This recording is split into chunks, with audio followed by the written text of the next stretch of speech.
Debate da semana. Está aberto o debate da semana. Temos hoje um dos painéis políticos com José Manuel Rodrigues, Pedro Coelho e Miguel Silva Gouveia. Bem-vindos, bom fim de semana. Bom fim de semana. Muito boa tarde, bom fim de semana. O caso de João Berardo pulverizou toda a semana, depois da sua audição na Assembleia da República e culminando para já na possibilidade de lhe serem retiradas as comendas e distinções que o Estado lhe conferiu. Estamos a uma semana das eleições europeias e vamos falar também da importância de ir votar. 33% foi a taxa de votantes na Madeira nas últimas eleições. Vamos refletir os desafios e as ameaças que a União Europeia atravessa nesta altura.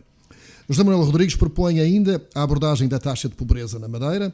Pedro Coelho lança no debate as perguntas que o José Prada faz a António Costa, que amanhã vem em campanha à Madeira. E Miguel Silva Gouveia vai abordar as Smart Cities.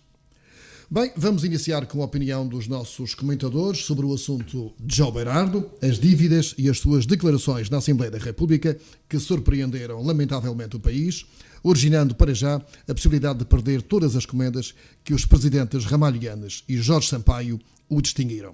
Um caso que, para além da lamentável prestação de João Berardo, transparece, por outro lado, a forma como a banca era gerida em Portugal nos últimos anos, com a complacência, naturalmente, dos governos que tinham a tutela da Caixa Geral de Depósitos, nomeadamente.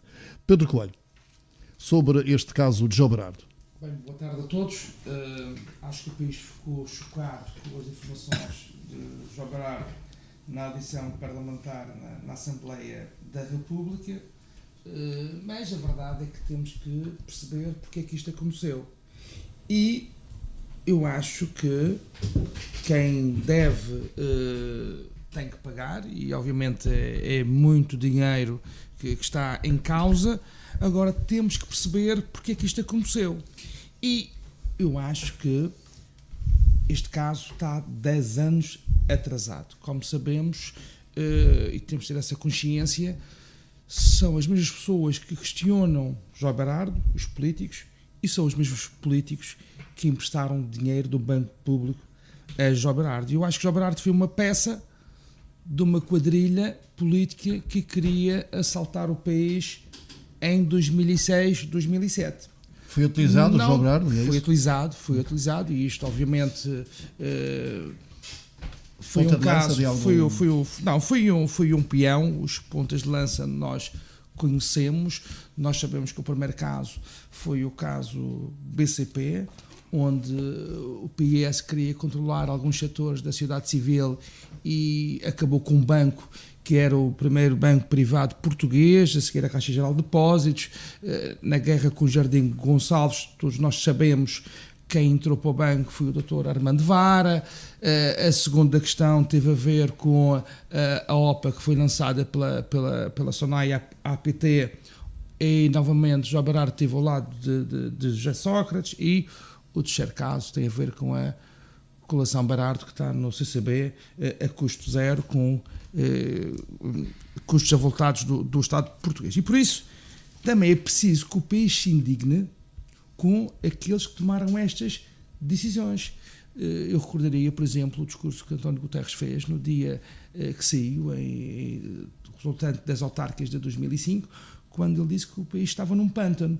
E, portanto, o Primeiro-Ministro diz que está chocado com o desplante de João Berardo. E eu pergunto, mas os portugueses também não têm que estar chocados com as atitudes, porque António Costa era Ministro da Administração Interna, de José Sócrates. E, portanto, foram estes políticos que, no caso do BCP, para controlar o banco e pela questão da dívida pública, pelo caso da OPA, a APT, e depois também temos um caso muito curioso, que é o seguinte: na última audição parlamentar, tivemos uma senhora deputada a questionar o senhor João Berardo quando o pai foi um conhecido assaltante de bancos.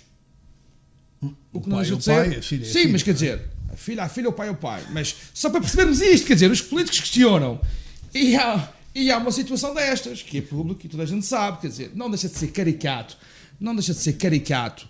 É verdade que o João Berardo teve, obviamente, mas é verdade que João Berardo teve mal, desrespeitou a Assembleia da República, tem que pagar. Agora, quem é que emprestou o dinheiro sem as garantias?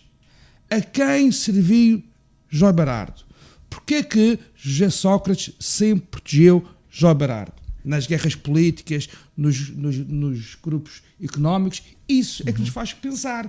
Compreendo a indignação, compreendo a indignação. Agora, tudo isto tem um começo e é importante que o país também se indigne, porque parece, há dias li uma coisa que dizia o seguinte: parece que estamos no país dos enganados, que andamos todos enganados, ninguém sabe de nada, ninguém ouve nada, ninguém decide nada, ninguém é preso das decisões políticas que tomou. O facto é que esta audição, enfim, vem colocar a nu a forma como José Manuel Rodrigues, a banca, geria na altura alguns empréstimos de algumas pessoas. Ou seja, com a maior facilidade de sempre, não é?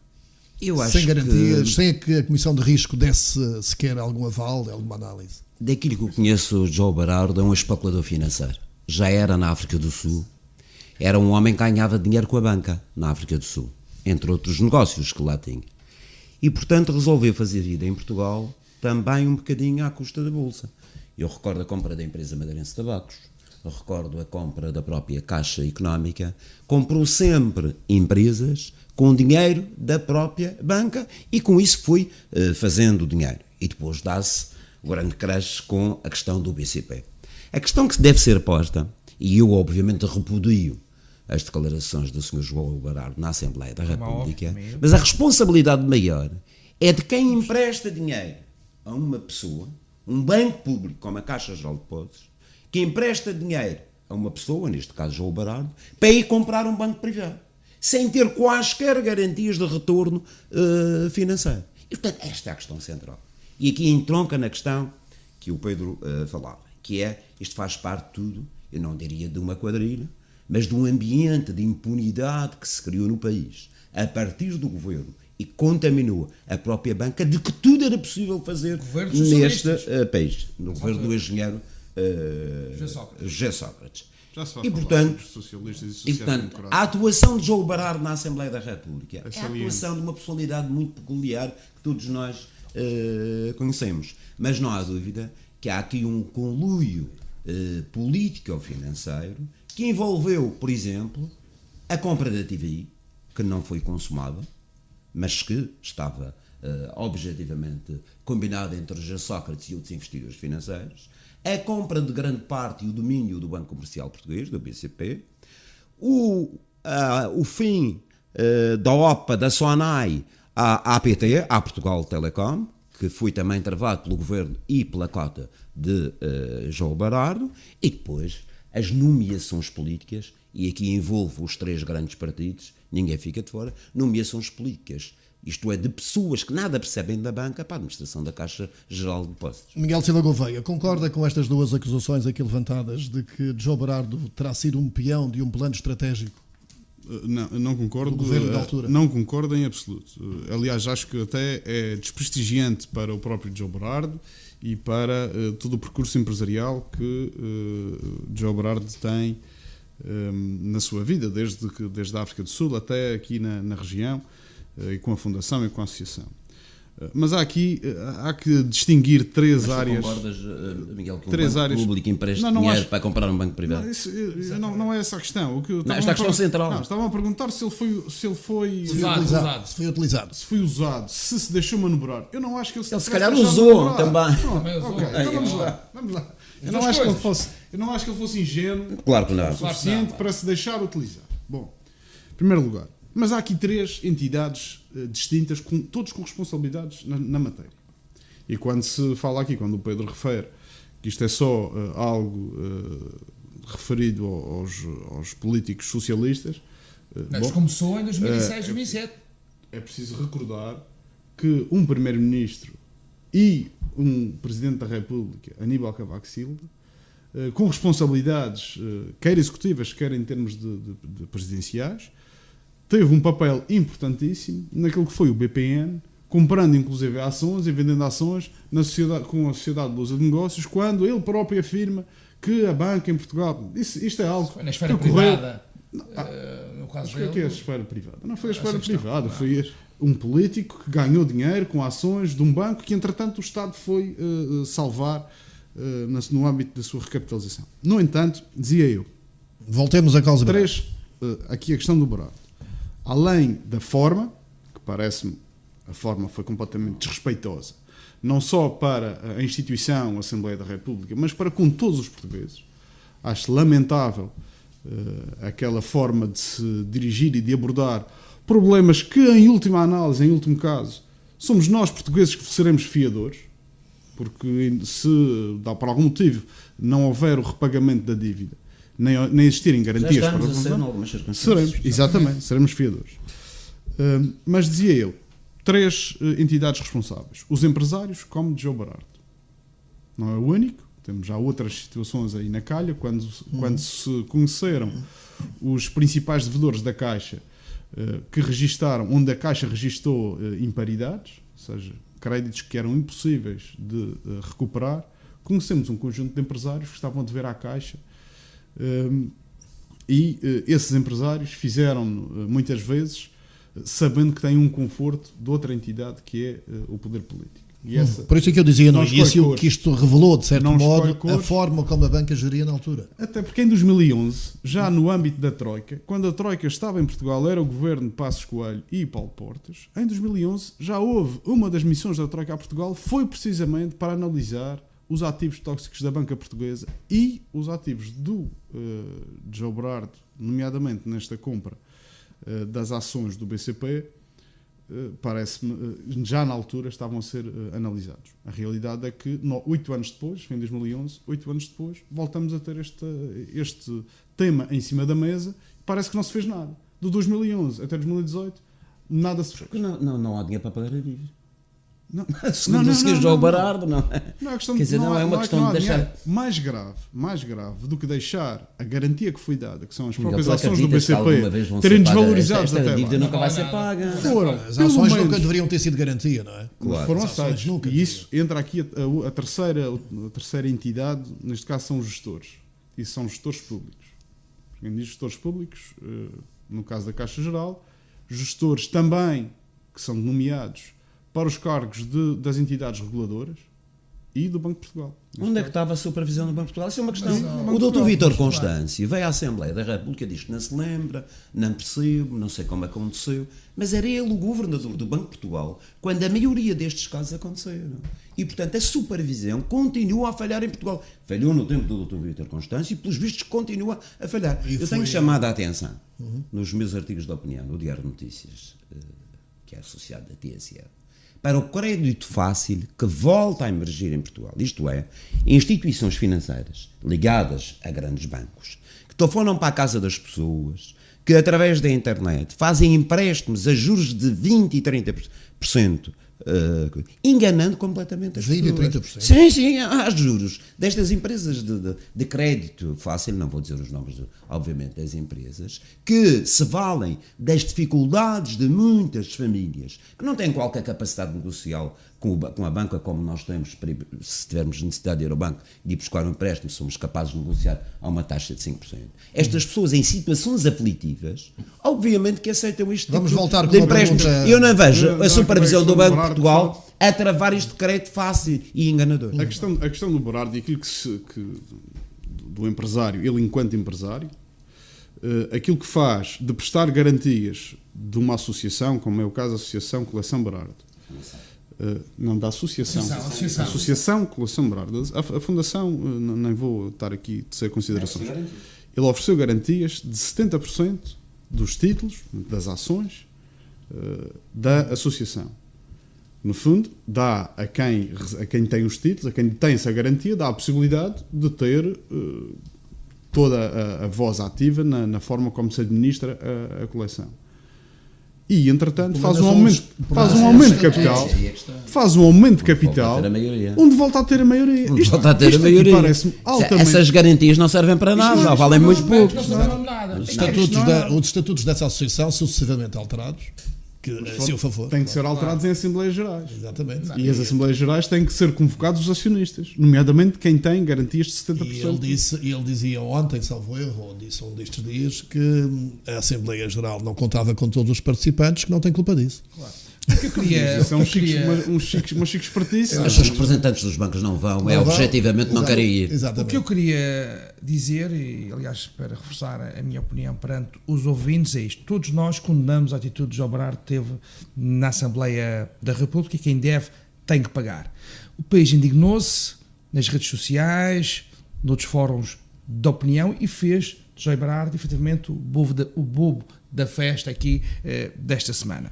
É verdade, mas também é importante que o país se indigne perante os responsáveis políticos que, num determinado momento, emprestaram dinheiro, usaram o Sr.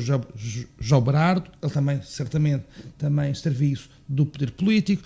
Tivemos, por exemplo, a tomada de assalto no BCP, e estas situações... Já falámos sobre isso. A pergunta final será esta. Em termos de esse tipo de empréstimos, para alavancar investimentos públicos, aconteceram aqui também na região, com um banco muito ligado aqui.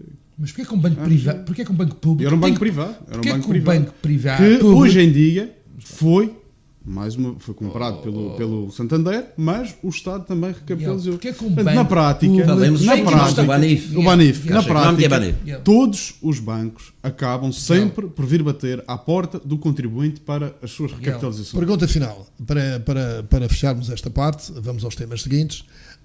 João Berardo merece ficar sem as comendas? Estão de acordo? Segundo sei, o Conselho vai se reunir, a decisão será... Eu queria saber a vossa opinião. Eu acho que as informações foram graves, e quem recebe a comenda, no caso dele, a comenda infante Dom Henrique, acho que o caso tem que ser analisado, mas também temos outros casos de pessoas que já foram condenadas, outras que estão indiciadas e que não perderam a comenda. Portanto, sobre isso devem perder. Não devem perder. Sobre esta questão, sobre essa matéria, sobre as comendas, acho que é... E fazê-lo num tão curto período de tempo, ainda à quente, acho um exagero, pelo menos para já. Acho que há uma banalização das comendas em Portugal, como nós já vimos. Toda a gente é comendador em Portugal, seja de que ordem for. Se calhar aqueles que mais mereciam são os que não têm, são os comendadores anónimos que constroem o país. No caso do João Berardo, eu acho que só se houver uma decisão judicial, obviamente é que as comendas devem ter retiradas. Tem que haver um critério objetivo para retirar a comenda, como aconteceu com Armando Vara, julgo eu. Neste caso é considerado ofensa ao Estado. E quem recebe a comenda deve defender o Estado. Pode ser considerado que há ali uma ofensa a um órgão de soberania. Mas quem conhece a personalidade de João Berardo, e todos nós estamos nesta mesa, conhecemos, e já de alguma forma já convivimos com ele em alguma cerimónia, nós sabemos que é o estilo dele. É como se ele estivesse em casa a falar daqueles assuntos. Quer queremos, quer não, é evidente que foi ofensivo, mas aquela risada é o estilo dele. Não se pode, eu pôr as mãos na cara, ali um conjunto passar a mensagem, porque se algum de nós que tem um empréstimo bancário para comprar uma casa, se porventura não conseguir pagar o empréstimo, o banco toma a casa como garantia, e se faltar um remanescente para o resto do empréstimo, não é pago com uma gargalhada. Pago com a penhora dos vencimentos de vencimentos a outras formas que nós tínhamos de pagar. E isto não pode passar a ideia de que os grandes empresários ficam impunes e os pequenos acabam eu sobretudo acho que João Berardo deve pedir desculpas ao país, e devia fazer. Já deveria ter feito. Não só ele. Já deveria ter feito. Estou a falar dele porque ele é o protagonista neste momento. Bem, vamos às eleições europeias. Dentro de uma semana estaremos a votar, provavelmente com uma taxa outra vez de abstenção altíssima, a rondar os 67% nas últimas eleições na Madeira. Numa região onde a União Europeia já derramou cerca de 4 mil milhões de euros. Pergunta que eu lanço para debate nesta fase é: porquê é que existe este afastamento do eleitorado perante a União Europeia, que no caso da Madeira em especial é bem visível esse apoio da União Europeia nas vias rodoviárias e em outros aspectos sociais, mas nomeadamente em aspectos tão visíveis e tão palpáveis ao cidadão comum? Miguel Gouveia. Bom, isso eu acho que conseguimos encontrar um padrão. Quanto mais distantes estão os eleitos dos eleitores, maior é a abstenção. Conseguimos encontrar isso em... As eleições autárquicas são, por excelência, aquelas que têm uma taxa de abstenção inferior. Eu ontem estive a fazer as contas. E é curioso que nas eleições autárquicas... Só vou dar os números para dar razão aqui ao Miguel. Há 45% de abstenção na Madeira para as eleições autárquicas, 50% para a Assembleia Legislativa da Madeira, 51% para o Parlamento Nacional e os tais 66% para o Parlamento Europeu. Pronto, acaba por ter este efeito. E depois acabamos por...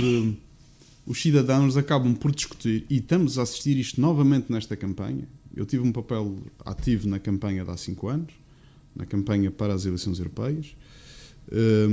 Conheci e vivi por dentro os temas que foram objeto de debate há 5 anos.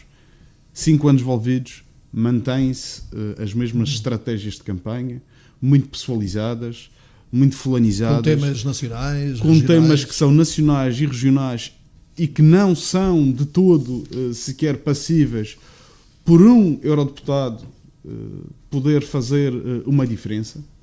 Acho que o principal papel que um eurodeputado tem é precisamente conseguir, de um ponto de vista político, de conseguir encontrar sinergias com outros eurodeputados para, no fundo, fazer lobby por uma determinada área, mas não pode prometer que irá aumentar os fundos para isto ou para aquilo ou para o que quer que seja. E, portanto, os temas acabam sempre por fugir muito daquelas que são os temas europeus. A própria campanha não é motivante para o eleitorado. Não é, porque os reflexos são sempre duplamente indiretos. Nunca há uma aplicação direta daquilo que são as decisões. Em Portugal tem 21 eurodeputados em 500 e... Não sei se... 705. Não se sabe ainda se os ingleses vão sair, se vão ficar. Os ingleses têm 74, salvo erro. E desses 74, se saírem, serão redistribuídos por alguns outros países, mas Portugal não ficará com nenhum desses 74. De qualquer das formas, acaba sempre por ser um eurodeputado, 705 avos daquele que é o poder de influência. E é necessário, obviamente, se organizar em partidos europeus, como há essa organização, e perceber o que é que esses partidos europeus defendem para a Europa como um todo. Quando se olha para as campanhas, não é isso que se vê. Ninguém fala sobre isso. Fala-se do Berardo, como se falou. Sobre o tal afastamento, sobre a abstenção, João Manuel Rodrigues. Eu acho que isto tem uma razão principal, que é o facto dos políticos e dos governos, quer nacionais, quer regionais, e estou a falar no plano europeu e não só em Portugal, terem uma tendência para aquilo que eu escrevi hoje no Diário de Notícias, que é o que é bom nacionaliza-se, isto é, os governos chamam assim as inaugurações das obras públicas feitas com fundos europeus. Quando surge qualquer problema em algum setor económico, a culpa já é de Bruxelas e das instituições europeias. E, portanto, Mas é isso que provoca o afastamento das pessoas? Eu acho que isto é uma das questões, quer dizer, que a grande parte do que está bem deve-se aos governos. O que está mal deve-se à União Europeia, a culpa-se à União Europeia, tudo e mais alguma coisa. Eu costumo dizer, e julgo que tenho razão, que 2/3 ou 3/4 do desenvolvimento de Portugal e da Madeira se devem à União Europeia e aos fundos europeus. E os cidadãos não reconhecem isso? Não reconhecem. Reconhecem, mas não vão expressar o... Reconhecem, mas não vão expressar. E há uma segunda questão que me parece principal, que é: nós não conhecemos o trabalho dos nossos eurodeputados no Parlamento Europeu durante os 5 anos em que lá estão. Em parte por culpa própria e em parte porque o país dedica pouco tempo, quando diz o país mediático, o espaço público, os órgãos de comunicação social dedicam pouco espaço à discussão das questões europeias e ao trabalho dos nossos eurodeputados. Agora eu espero, estamos a uma semana das eleições, que os madeirenses vão votar e os portugueses vão votar com grande afluência nestas eleições, porque elas são decisivas, são as mais decisivas desde a criação da União Europeia. A campanha não foi convidativa. Entretanto, há fatores internos que contaminam a campanha para o Parlamento Europeu. Eu costumo fazer 2 perguntas, que são estas: com que legitimidade vai um representante do governo regional a Bruxelas negociar com as instituições europeias e com algum comissário europeu mais apoios à pesca na Madeira, quando nós só temos, por exemplo, 33% de votantes numas eleições. É pior na região autónoma dos Açores. A região autónoma dos Açores é aquela que mais recebeu desde 1986 fundos comunitários. A abstenção nos Açores é de 81%. E, portanto, há que dar força aos nossos governos, aos nossos eurodeputados, no sentido de poderem ter legitimidade para poder negociar melhores apoios para os nossos países. O afastamento geográfico dos Açores a conjugar com o afastamento do eleitorado. Pedro Coelho, qual é a sua opinião? Repara, as primeiras eleições europeias foram há 40 anos atrás. O tempo hoje é outro. Pós-Segunda Guerra Mundial, a Europa uniu-se de uma forma solidária na construção de diferentes Estados, sob o ponto de vista europeu, mas a verdade é que há 5 anos nós não tínhamos o Brexit, não tínhamos Donald Trump, não tínhamos o poder que a Rússia hoje tem, a Turquia, outros países, e por isso essas eleições são muito importantes. As pessoas têm que sentir, efetivamente, que têm que votar, é um direito e também é um dever cívico. A abstenção atinge níveis alarmantes.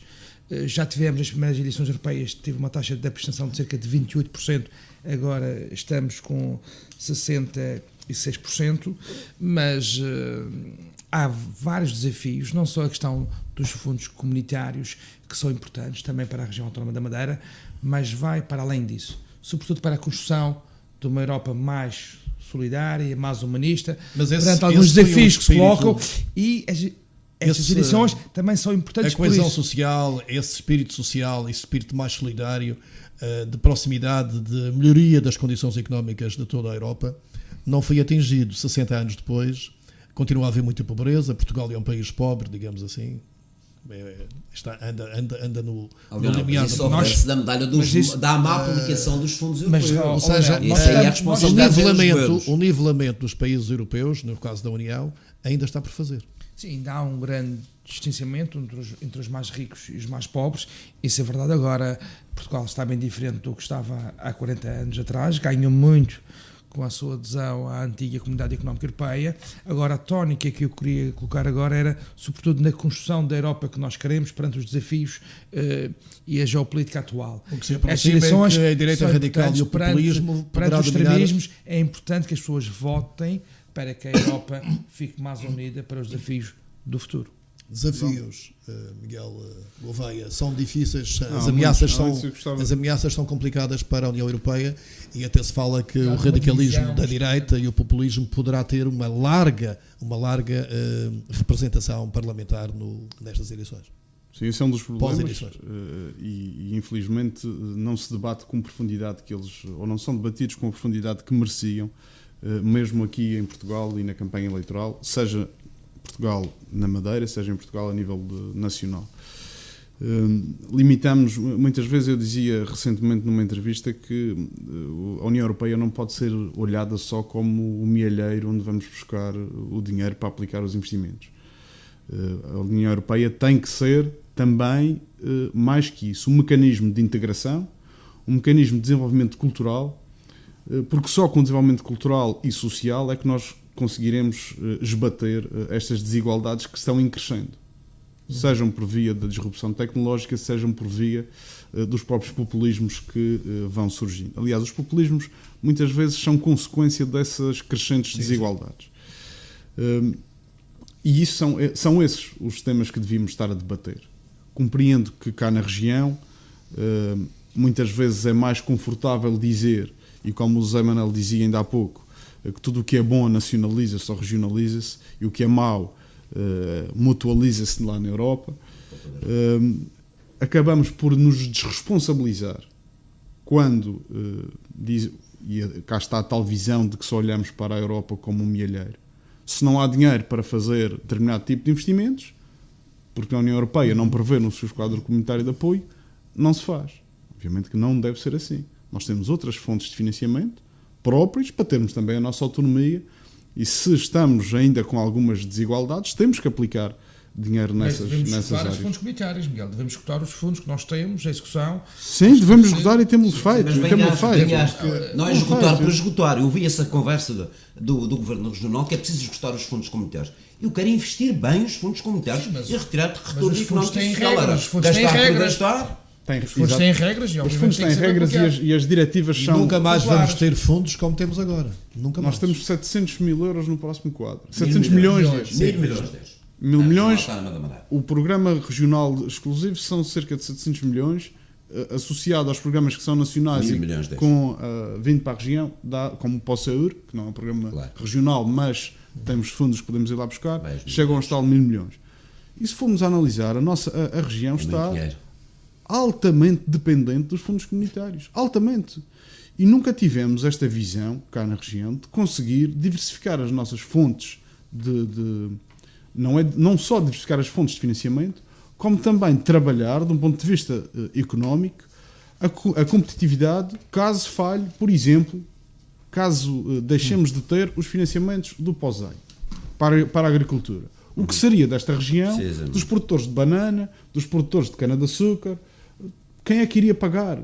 Como é que iríamos garantir a subsistência? São numa região ultraperiférica. Não há economias de escala, isso obviamente não, tudo bem, isso, sempre... nós temos as majorações. É para explicar às pessoas a importância de votar.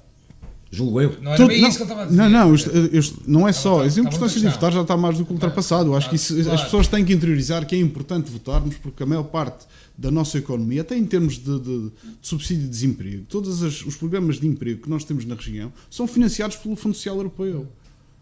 Não sai do orçamento regional dos impostos que são aqui cobrados. Até à festa que vocês hoje, Câmara Municipal de Funchal, fizeram na Fernão de Ornelas, foi com fundos europeus. Foi com matéria 1420. Precisamente. Não, festa não é festa. Não, festa é toda inauguração. Festa fazemos cada com a nossa alegria interior de ver uma cidade efervescente. Ou seja, há um conjunto de situações, desde as sociais às económicas, que deveriam ser tratadas nestas campanhas eleitorais para as europeias e que a população nem se apercebe. Da sua importância. Dar 2 ou 3 exemplos. Deveremos ter a possibilidade, ou conferir à União Europeia a possibilidade de criar um imposto europeu. Para quem não sabe, a União Europeia, o orçamento da União Europeia provém da tarifa comunitária, ou seja, todas as taxas alfandegárias não vêm para os orçamentos dos países, revertem toda ela na sua integridade para o orçamento europeu e ainda uma participação nos impostos de consumo nos 25 países da União Europeia. Há aqui a possibilidade, discute-se em termos europeus, de criar um imposto europeu, por exemplo, sobre sobre as transações financeiras ou sobre emissões de dióxido de carbono, uma tarifa verde que se fala, para financiar o reequilíbrio, no fundo, para financiar o esbater das desigualdades. Isto é que se devia estar a discutir. Aceitamos? Vamos tomar isto como uma intromissão naquelas que são a nossa soberania nacional?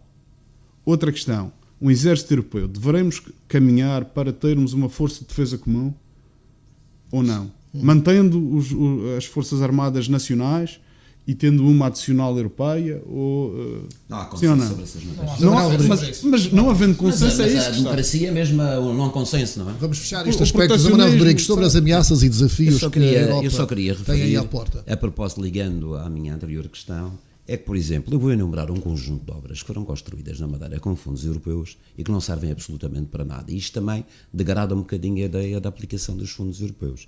O caso 8 da cidade de Funchal não serve para nada. A Marina do Lugar de Baixo, a Zona de Lazer e Cais da Madalena do Mar, o Penedo do Sono e o Complexo de Esportes do Porto Santo, o heliporto do Porto Muniz. Isto são só alguns exemplos de obras onde se gastaram milhões de euros de impostos de cidadãos europeus e que não serviram absolutamente para nada. Também há esta ideia entre a população de que os fundos europeus são mal aplicados. Mas não são mal aplicados por decisão de Bruxelas, são mal aplicados por decisão da região ou do governo português. Quanto aos desafios, resumidamente, essas são as visíveis, porque há um conjunto na área da agricultura, um conjunto de empreendimentos agrícolas que foram financiados e que hoje estão ao abandono. Claro. O Pedro Coelho já vais, Zé Manuel. O Pedro Coelho gostava de responder a essas acusações. A quantidade de investimento público que foi feito, financiado pela União Europeia, transformou a Madeira. Todos nós temos essa consciência e uma ou outra intervenção pode ser mais discutível, mas a verdade é que aplicámos bem os fundos e outros, como por exemplo os Açores, recebe mais porque não se desenvolveu. Como sabemos, agora recebemos menos do que recebíamos antes, porque tem a ver com o PIB e outras situações, o que leva a que a Madeira hoje receba menos do que recebe agora. O Centro Internacional de Negócios é um instrumento importante. Tem a ver com o Miguel concordas. Do PIB agora, por via do Centro Internacional de Negócios. A tónica agora, sobretudo, não é uma questão de fundos, de dar e receber.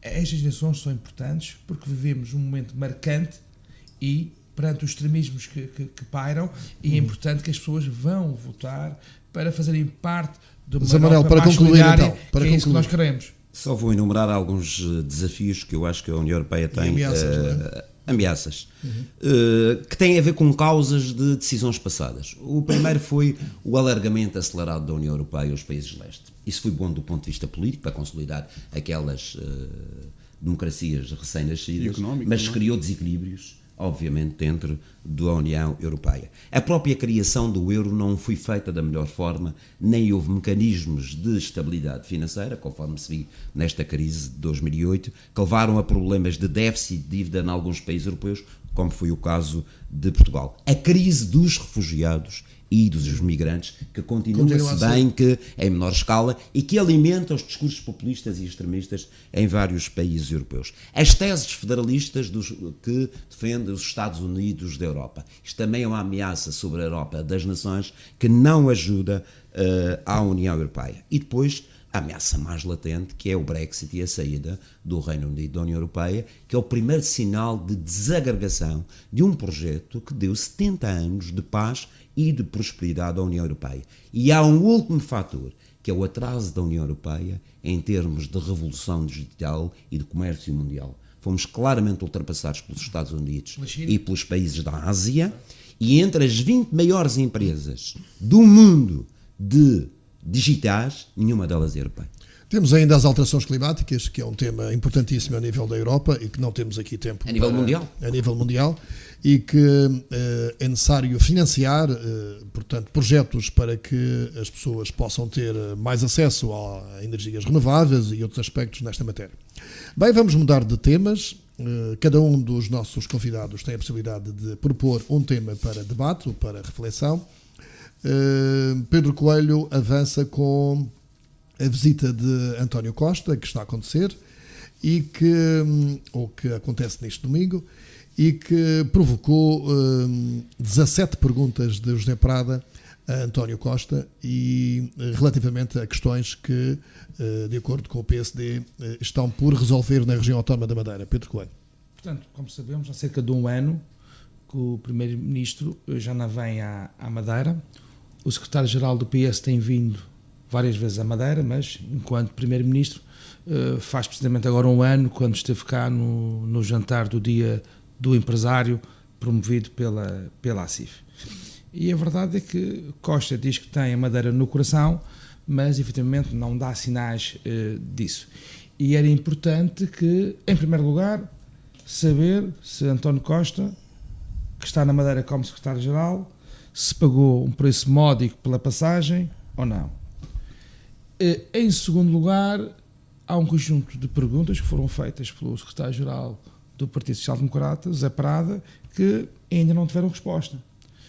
António Costa disse nesse jantar promovido pela ACIF que ia resolver o problema da TAP, que ia resolver o problema dos juros da dívida que Madeira está a pagar mais do que o Estado português, ia resolver problemas que têm a ver com a continuidade territorial, sobretudo ligado também à questão da carga marítima, onde o governo português subsidia a região autónoma dos Açores e não subsidia a região autónoma da Madeira. Portanto, nesta linha era importante que um dia viesse cá António Costa, Primeiro-Ministro, para efetivamente resolver estes problemas, e viesse menos vezes António Costa como Secretário-Geral do Partido Socialista, porque sabemos que na Madeira há socialistas, como há também pessoas de diferentes quadrantes políticos. Agora acho que todos nós, madeirenses, que viajamos, que pagamos preços exorbitantes para ir a Lisboa, ao Porto, e o Governo,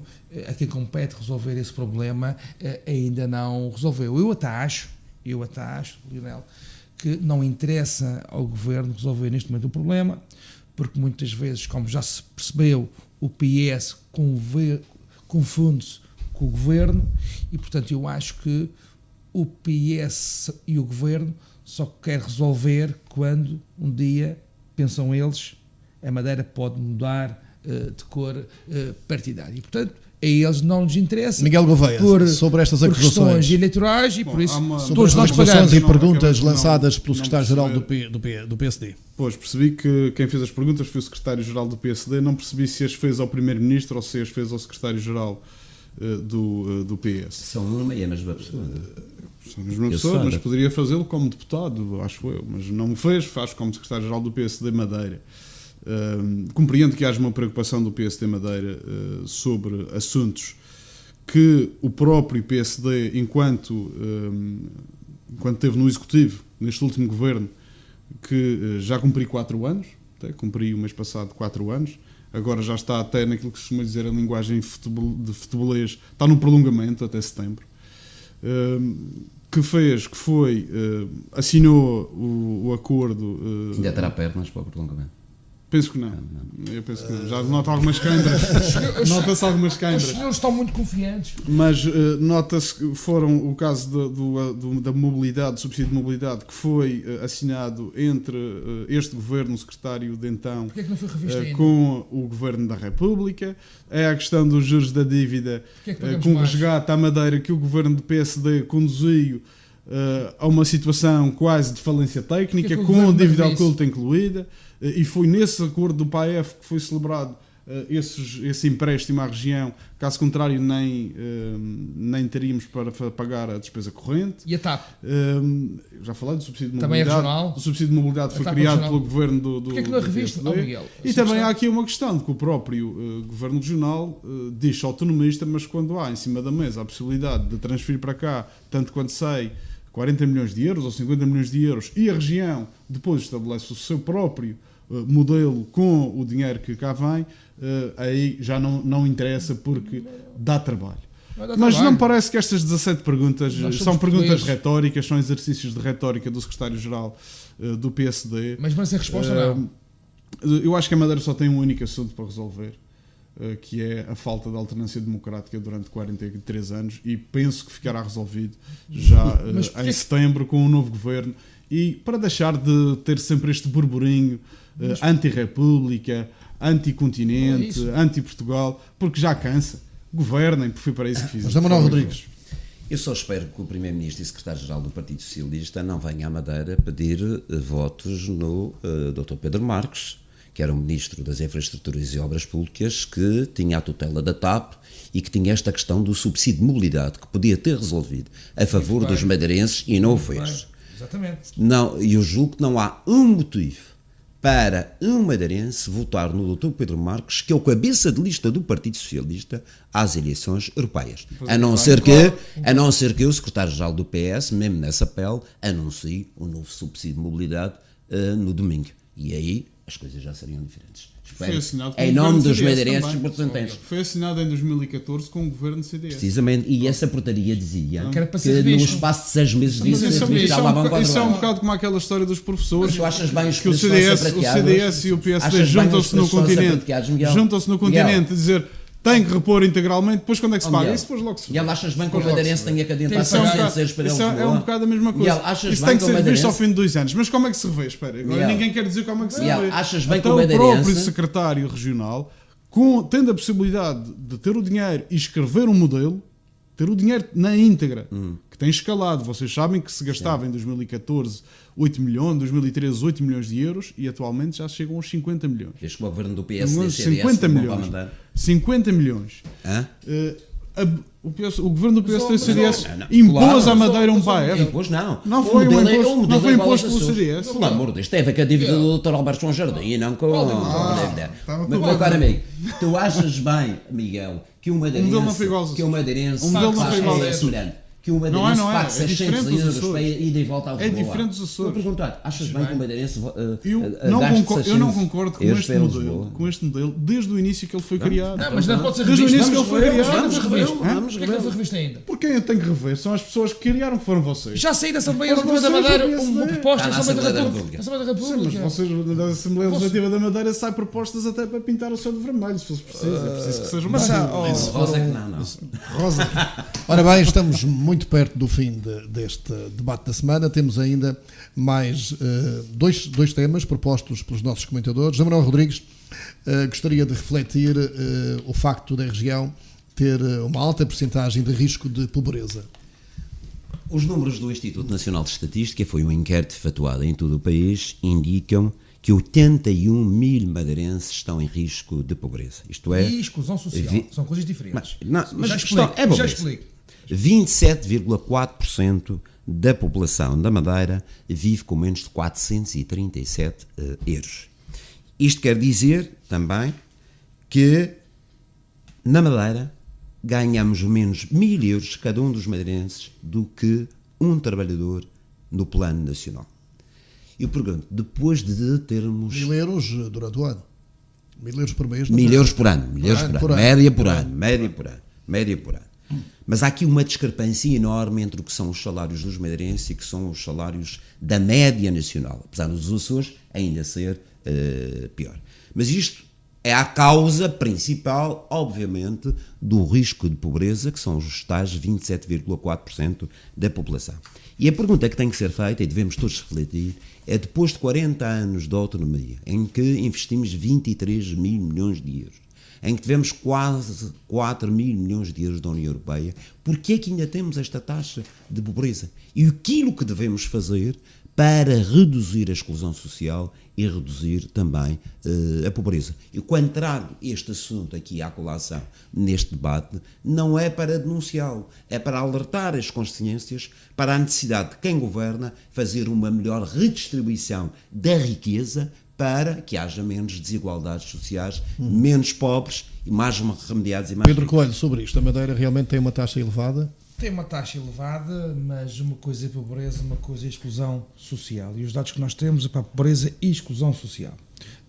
Pobreza é sinónimo de privação de recursos, sobretudo económicos, e exclusão social tem muitas vezes a ver com questões familiares, habitacionais, de emprego, em que muitas vezes estão associadas, mas uma pessoa pode ser excluída socialmente e não mas ser os rendimentos pobre. são muito baixos. A verdade é que os Açores têm uma taxa bem mais elevada do que a nossa, mas o importante é aquilo que se está a fazer, sobretudo nos planos que têm sido anunciados pela Secretaria Regional dos Assuntos Sociais e Inclusão, que já estão no terreno, o apoio às 64 instituições de solidariedade social, onde, através do orçamento regional, são derramados mais de 22 milhões de euros, na questão do apoio às refeições ao domicílio, ou seja, temos que melhorar estes indicadores, é verdade. Não queremos temos a melhorar os salários e distribuir melhor a riqueza. A caridade à moda do PSD. Temos que, sobretudo, fazer o seguinte: mais do que gerir, temos que gerar mais sinergias, mais parcerias com instituições e, sobretudo, não dar o peixe, dar a cana para que as pessoas possam pescar. Há que mudar o modelo, então. Temos que ir mudando. Estamos efetivamente no bom caminho. Estamos no... Não, eu digo isto... Davas 20 milhões de euros em peixe. E agora repare, e falo isto do ponto de vista genérico. Falo do ponto de vista genérico agora. As famílias são apoiadas, há apoios sociais para os mais desfavorecidos. Isso é dado. Sublinho esse aspecto, todos nós que contribuímos para isso. Eu falava noutra coisa, que é importante que no futuro se consiga, sobretudo, que as pessoas ajudadas, apoiadas, possam efetivamente deixar de ser excluídas e estar, obviamente, incluídas na sociedade, com o emprego, com a habitação, é isso que importa. Miguel Gouveia, sobre esta matéria da pobreza. Sobre esta matéria da pobreza, eu acho que 31,9% representam 81 mil madeirenses. O vice-presidente falou que a taxa foi revista e que são 27,4%. Não sei. Mas são 81 mil madeirenses, se compararmos com... Sim, a média nacional são 21,6 e independentemente do que é que cai aqui dentro destes indicadores, cerca de 2 milhões, a realidade, 2 milhões de portugueses. A realidade é que nós estamos aquém daquela que é a média nacional. E acho que isto acaba por ser fruto do desenvolvimento económico de 42 anos de poder do PSD aqui na região, que foi muito vocacionado para o investimento em infraestruturas e pouco investimento em competitividade, em capacidade de empreendedorismo por parte dos nossos cidadãos e, no fundo, tendo esta visão que o Pedro aqui referiu, que é derramar dinheiro sobre os apoios sociais, quando, na verdade, deveríamos ter um tecido empresarial que conseguisse que o elevador social efetivamente funcionasse. Que as pessoas conseguissem sair da pobreza utilizando a tal cana. O elevador social da Madeira está emperrado há muitos anos e estes dados comprovam. Não é fácil, muitas vezes não é fácil. As famílias são, às vezes, têm que ser ajudadas, são desestruturadas. E nessa linha o apoio tem sido dado. Estás a dizer que o problema é das famílias. Miguel, o que é que a Câmara do Funchal tem feito para acabar com a pobreza no Funchal? Não estamos aqui a falar só da Câmara do Funchal. Não, mas também tem responsabilidades. Mas a Câmara do Funchal também tem responsabilidades nisso. E isto acaba por ser o culminar de 40 anos de desenvolvimento e de governação social-democrata nesta ilha. Por vontade popular. São estes. Ou não foi as pessoas que votaram? Foi, não estou a dizer que que vocês trabalharam mal. Trabalhamos mal. Quem vos endereçou a confiança vê agora estes resultados do trabalho e do voto, da confiança dos madeirenses que tiveram. 81 mil madeirenses. Não há desenvolvimento, mas não há crescimento económico. Não há gente no Funchal na rua. Nós somos a segunda região do país mais rica. E somos a segunda também. É uma região rica cheia de pobres. É uma região rica cheia de pobres. É de facto, no fundo, o que quer dizer é que temos a desigualdade maior do país. E é isso que é preciso resolver. Já fizemos minimamente a radiografia desta realidade de algumas causas da pobreza. O tema que Miguel Gouveia traz aqui ao debate da semana são as Smart Cities, a propósito de uma conferência que teve lugar aqui no Funchal. Sim, a Associação Nacional de Municípios faz este ano, pelo terceiro ano consecutivo, o chamado Smart City Tour, que é uma conferência itinerante que é feita em vários municípios do país. O ano passado foi feita também cá na região e teve a participação da Câmara do Funchal. A Câmara de Lobos também esteve lá com a apresentação de um projeto que está a ser desenvolvido no Conselho de Câmara de Lobos.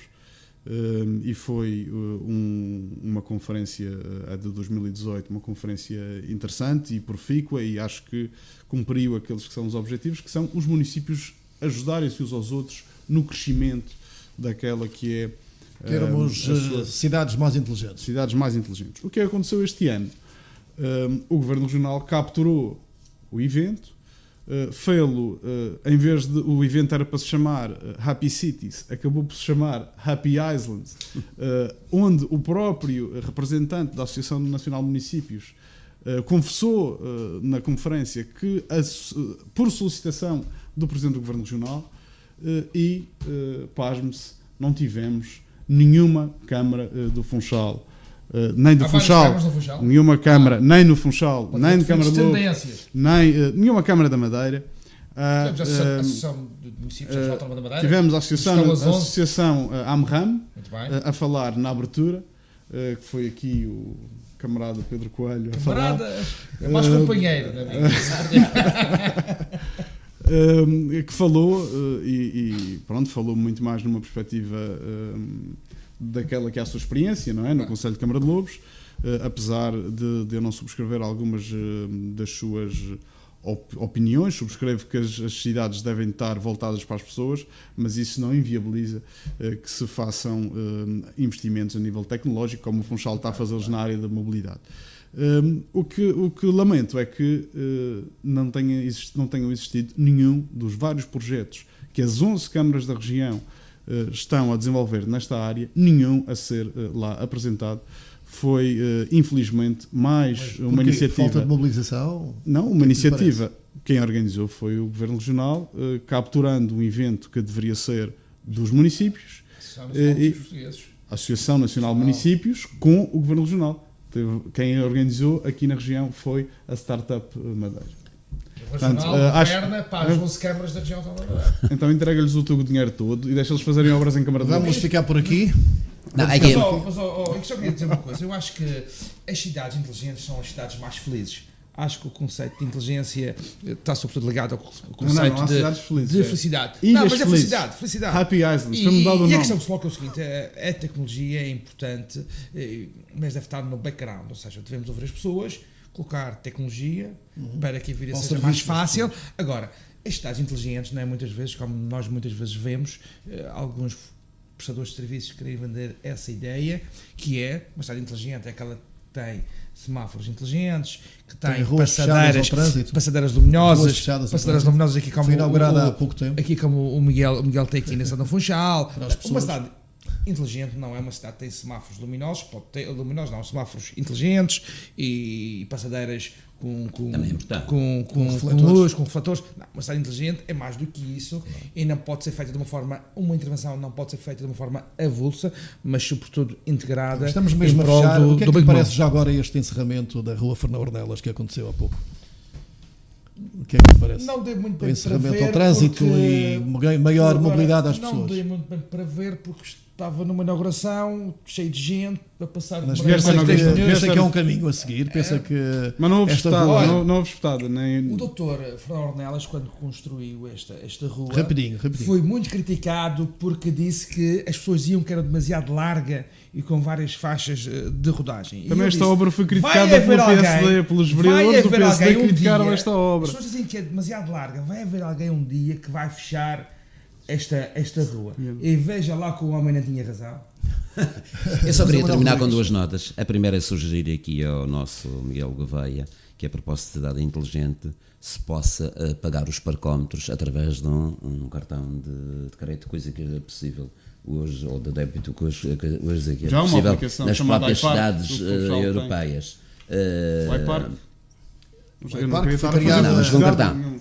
A segunda questão é prestar um tributo à ex-deputada do PSD, Maria do Carmo Almeida, que faleceu esta semana e que foi uma pessoa que dedicou a sua vida à educação e que merece o reconhecimento dos madeirenses. E o que é que lhe parece o encerramento da Rua Fernão Ornelas ao trânsito, maior espaço para as pessoas? Eu tenho dúvidas, gosto da visualização da nova Fernão Ornelas, tenho dúvidas em termos se não vai criar problemas de trânsito na Rua do Seminário e na Rua do Carmo, no escoamento automóvel. Quando chover pode ser complicado. Eu gostaria de dizer, mais do que a nossa opinião dos quatro aqui presentes, gostaria de convidar também todos os funchalenses para verem com os seus próprios olhos e passearem na Fernão Ornelas. É um projeto a continuar, o encerramento de ruas? O projeto de mobilidade no Funchal é para continuar, é um projeto estruturante. E segue-se algum encerramento em alguma rua assim para breve? Não, seguem-se reaberturas de obras que temos no terreno. Pronto. Está na altura do Miguel Gouveia pagar um café, já que hoje é dia numa das esplanadas aqui do centro da rua, não é? Vamos voltar apenas dentro de 15 dias, já que na próxima semana não haverá debate da semana, por motivos óbvios, porque haverá eleições. Bom fim de semana.